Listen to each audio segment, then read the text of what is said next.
आपने वो गाना तो सुना ही होगा, क्या से क्या हो गए देखते देखते। आज जब हम अमेरिका और सीरिया के बीच बदलते रिश्तों की बात करते हैं तो इसी गाने की याद हमें आती है। एक वक्त अमेरिका के लिए जो व्यक्ति घोषित आतंकी हुआ करता था, जिसके सर पर करोड़ों रुपए का इनाम हुआ करता था, आज उसी व्यक्ति को ट्रंप गले लगाते हैं, उसे यंग और वेरी अट्रैक्टिव गाय कहते हैं। आप समझ ही गए होंगे कि हम सीरिया के अंतरिम राष्ट्रपति अहमद अल शरा की बात कर रहे हैं। लेकिन आज के शो में हम उनकी चर्चा नहीं करने वाले। आज हम बात करने वाले हैं अमेरिका के उस फैसले की जिसके बाद फॉर्मर जिहादी और आतंकी कहे जाने वाले लड़ाके अब सीरिया की सेना में शामिल होने वाले हैं। ये आतंकी कभी ओसामा बिन लादेन की अलकायदा और इस्लामिक स्टेट के मेंबर हुआ करते थे। एक समय पर इन लोगों ने अमेरिका के खिलाफ ही जिहाद का नारा दिया हुआ था, पर आज यही अमेरिका की सबसे चहेते बने हुए हैं। अमेरिका इन्हें खुशी खुशी सीरिया की सेना में शामिल करने की इजाज़त दे रहा है। खबर है कि अमेरिका के इस फैसले से चीन सबसे ज़्यादा नाराज़ दिख रहा है। वो इन लड़ाकों के सेना में भर्ती होने का विरोध करता है। वो इसलिए क्योंकि इन लड़ाकों में उइगर और तुर्किस्तान इस्लामिक पार्टी यानी TIP के लड़ाके भी शामिल हैं, जिन्हें चीन की सरकार आतंकवादी मानती है। इसलिए कहा जा रहा है कि अमेरिका के इस फैसले से उसकी चीन के साथ फिर ठन सकती है। तो आज के शो में हम जानेंगे सीरिया के हालात कैसे बदल रहे हैं, चीन इससे क्यों नाराज दिख रहा है और सीरिया का भविष्य किस ओर जाता दिखता है। नमस्कार, स्वीकार कीजिए साजिद का आप खबरगांव का डेली इंटरनेशनल बुलेटिन राजदूत देख रहे हैं।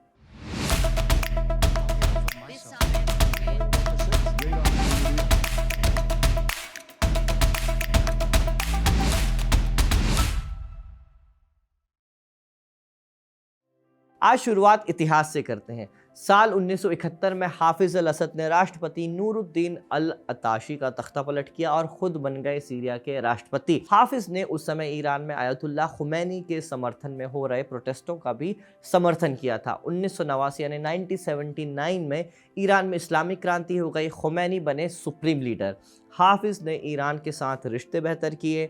कालांतर में उन्होंने हिजबुल्लाह और हमास जैसे संगठनों को समर्थन देना शुरू किया। आरोप लगे कि हाफिज के ज़माने में ही सीरिया में इन संगठनों ने अपने अड्डे बनाए और यहाँ उन्हें ट्रेनिंग दी जाने लगी। इसी दौरान इजिप्ट में मुस्लिम ब्रदरहुड नाम का एक संगठन उभरा।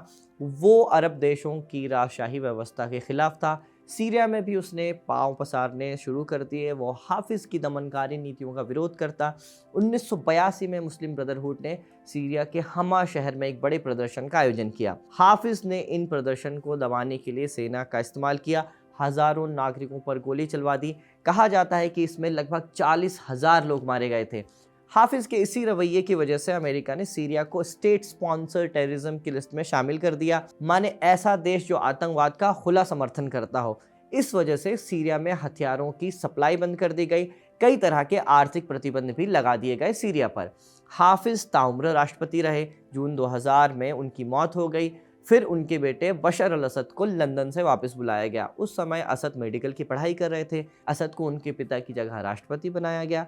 लोगों को लगा कि पढ़ा लिखा नौजवान है, यूरोप से पढ़कर आया है, तो शायद यहाँ भी लोकतंत्र बहाल करेगा, मानवाधिकार की बात होगी। लेकिन राष्ट्रपति बनते ही उन्होंने भी अपना असली रंग दिखाना शुरू ही कर दिया।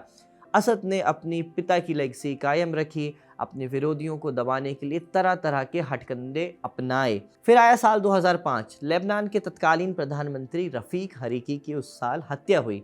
अमेरिका ने कहा कि इसका प्लॉट सीरिया में ही रचा गया है। इसके बाद सीरिया पर और ज़्यादा प्रतिबंध लगा दिए गए, प्रतिबंध सख्त हुए। फिर साल 2011 में अरब स्प्रिंग की शुरुआत हुई। अरब के कई मुल्कों में तानाशाही के खिलाफ लोग खड़े हुए। सीरिया भी इससे अछूता रहा। बशर अल असद के खिलाफ भी पूरे सीरिया में प्रोटेस्ट शुरू हो गए। इसे दबाने के लिए असद ने प्रदर्शनकारियों पर हमले करवाए। इससे असद की सरकार के खिलाफ कई छोटे छोटे गुटों ने मोर्चा खोला। इनमें से एक था हयात तहरीर अल शाम यानी HTS। ये गुट अलकायदा से ही अलग होकर बना था। इसके मुखिया हैं अहमद अल शरा। इन्हें आप अल जोलानी के नाम से भी जानते होंगे। अमेरिका ने एक समय इन पर लगभग 85,000 करोड़ रुपए का इनाम रखा था, लेकिन दिसंबर 2024 में ये आरोप खत्म कर दिए गए। अल शरा की लीडरशिप में HTS यानी हयात तहरीर अल शाम और दूसरे संगठनों ने मिलकर दिसंबर 2024 में बशर अल असद की सरकार का तख्ता पलट किया था। असद इस समय रूस में रह रहे हैं और अल शरा बन चुके हैं सीरिया के अंतरिम राष्ट्रपति। तब से लेकर अब तक क्या क्या हो चुका है, पॉइंट्स में आपको बता देते हैं। मार्च 2025 में अंतरिम संविधान लागू हुआ सीरिया में। कहा गया कि संविधान अगले 5 साल तक लागू रहने वाला है। प्रधानमंत्री का पद खत्म कर दिया गया। पूरी ताकत राष्ट्रपति के पास ही आ गई, जो इस समय अल शरा हैं राष्ट्रपति। फिर मार्च महीने में, इसी साल मार्च महीने में, कई रेबल संगठनों को रक्षा मंत्रालय में शामिल करा लिया गया। तुर्की, सऊदी अरब और कतर जैसे संगठनों ने सीरिया के साथ संबंध बहाल करने का वादा किया और व्यापार शुरू भी कर दिया है सीरिया के साथ। कतर ने 2 जून को कहा कि वो सीरिया में लगभग 60,000 करोड़ रुपए का निवेश करेगा।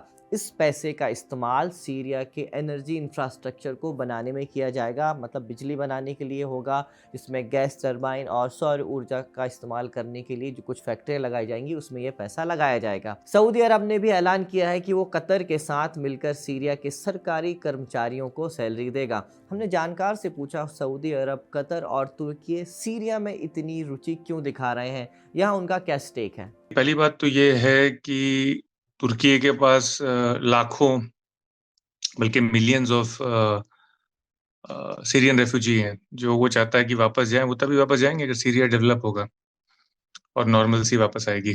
प्लस वो चाहता है कि सीरिया ताकतवर हो, सेंट्रल गवर्नमेंट, ताकि कुर्द उसमें शामिल हो जाएं और अलग से अपना सेपरेट प्रोविंस ना बनाएं, जिससे तुर्की के कुर्दों को भी वो मदद दे सकें या उनको भी वो ख्यालात आ सकें उनमें भी।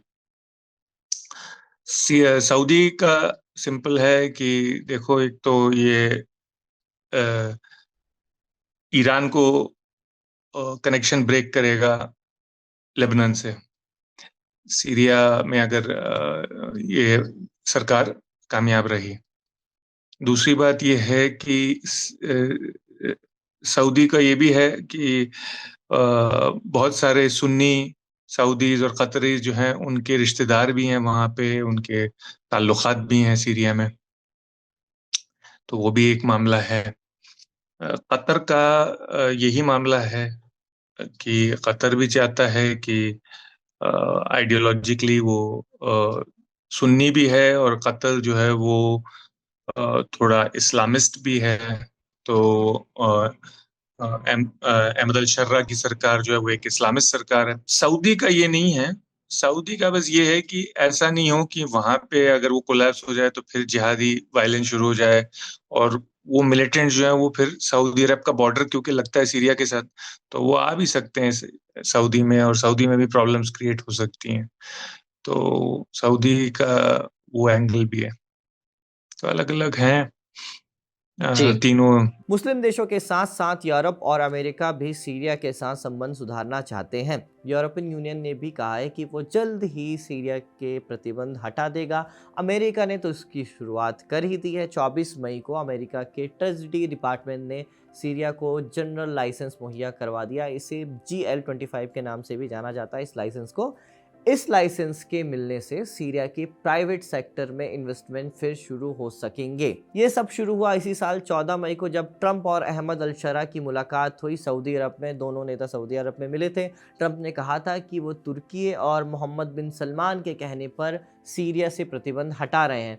पर अमेरिका ऐसा क्यों कर रहा है, इसकी 3 वजह मालूम पड़ती है। पहली, अल शरा ने जब से राष्ट्रपति का पद संभाला है वो अपनी सरकार को एक उदारवादी सरकार की तरह पेश कर रहे हैं। वो फ्रांस के राष्ट्रपति इमैनुअल मैक्रों, तुर्की के राष्ट्रपति रेसिप तैयब एर्दोआन और तुर्की के अलावा सऊदी अरब के भी अलग अलग नेताओं से मिल रहे हैं।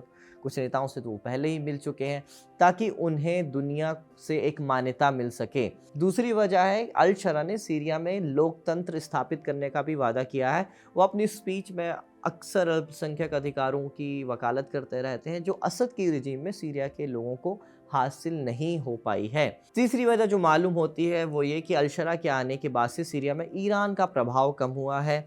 बशर अल असद के शासन में सीरिया में ईरान का बहुत ज़्यादा प्रभाव हुआ करता था। वो सीरिया की ज़मीन का इस्तेमाल कर हिजबुल्लाह और हमास जैसे संगठनों को पनाह देने के लिए किया करते थे। लेकिन अब बशर अल असद की सरकार जा चुकी है और ईरान का प्रभाव वहाँ से ख़त्म हो चुका है। तो इन वजहों से अमेरिका सीरिया में इतनी रुचि दिखा रहा है। इसी सिलसिले में उसने फॉर्मर जिहादियों को सीरिया की सेना में शामिल होने की इजाज़त भी दी है। तुर्की में अमेरिका के राजदूत हैं थॉमस बैरक, जिन्हें पिछले महीने सीरिया के लिए ट्रंप सरकार का विशेष दूत बनाया गया है। वो इस समय सीरिया के मामलों पर करीबी से नज़र रख रहे हैं और ट्रंप सरकार के लिए सीरिया पर फैसले लेने में मदद भी कर रहे हैं। इन्हीं थॉमस ने रॉयटर्स न्यूज़ एजेंसी से कहा है कि अगर इन विदेशी लड़ाकों को सरकार से बाहर रखा जाएगा, सीरिया की सरकार से बाहर रखा जाएगा या सीरिया की सेना से बाहर रखा जाएगा, तो वो उसी के लिए ख़तरा हो सकते हैं। इनमें से कई लड़ाके तो ऐसे हैं जो सीरिया की सरकार के प्रति बहुत वफादार हैं। पर जैसा हमने शुरू में बताया कि चीन को इस फैसले से चिंता हो सकती है, वो इसलिए क्योंकि इन लड़ाकों में तुर्किस्तान इस्लामिक पार्टी यानी TIP शामिल है। ये संगठन चीन के शिनजियांग प्रांत में इस्लामिक स्टेट बनाना चाहता है। इस संगठन का एक बेस अफगानिस्तान में भी मौजूद है। साल 2000 की बात है, पाकिस्तान में चीन के तत्कालीन राजदूत कांधार पहुंचे थे।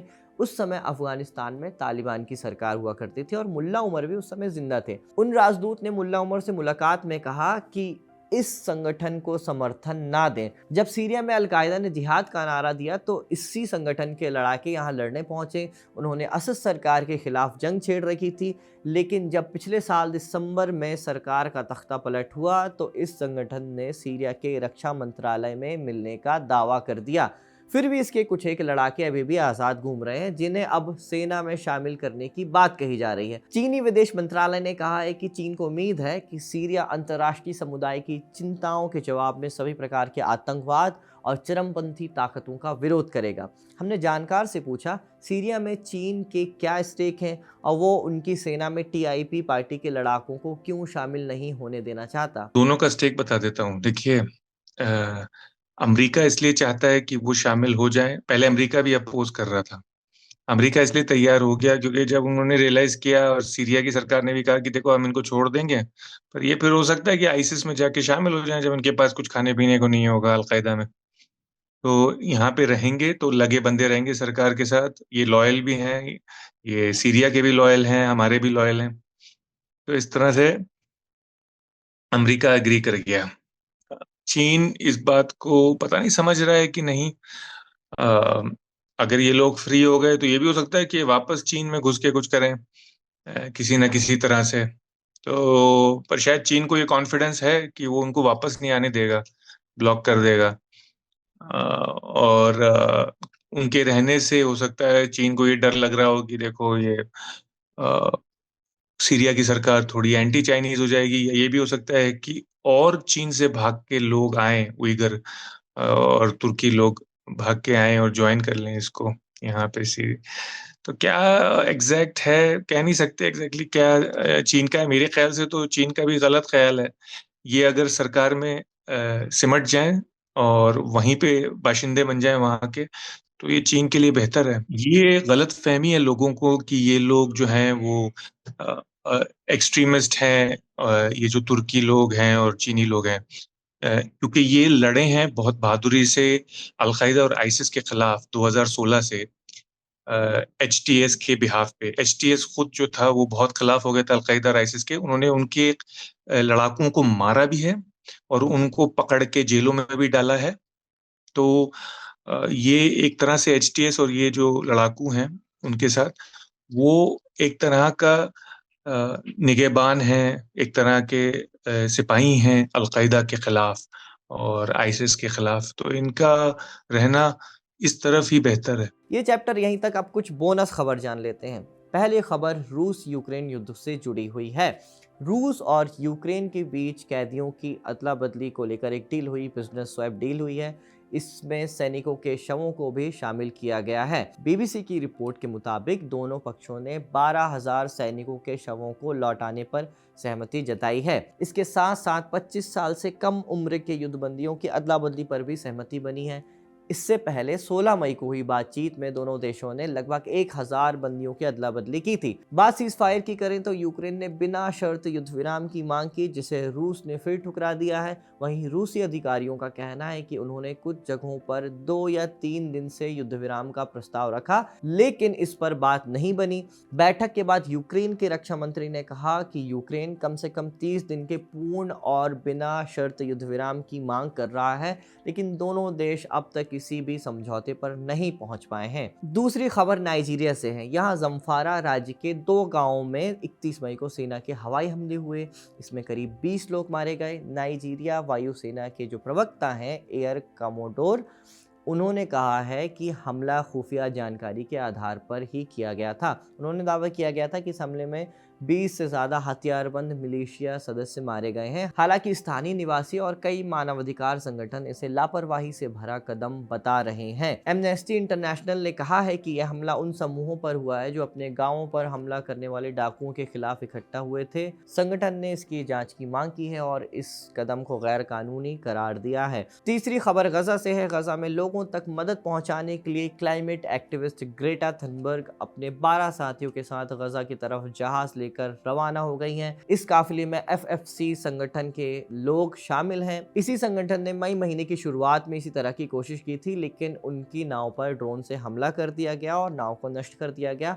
दावा किया गया कि ये हमला इसराइल ने किया है, लेकिन इसराइल ने अब तक इस पर कोई भी बयान नहीं दिया है। संगठन का मानना है कि यह यात्रा कोई दान या मदद नहीं है, बल्कि इसराइल और युद्ध अपराध के खिलाफ एक गैर हिंसात्मक विरोध प्रदर्शन है। यूएन के मुताबिक 19 महीने से चल रहे इसराइल हमास युद्ध में लोगों तक मदद पहुंचाना बेहद मुश्किल हो गया है। करीब 20 लाख लोगों को खाने पीने की ज़रूरत है, दवाइयों की ज़रूरत है, दूसरे सामानों की ज़रूरत है, लेकिन इसराइल गजा तक ये मदद नहीं पहुंचाने दे रहा है। आज का राजदूत यहीं समाप्त होता है। ये शो रिकॉर्ड किया था आपके लिए हमारे साथी इरशाद ने। मेरा नाम है साजिद और देखते रहिए खबर गाँव।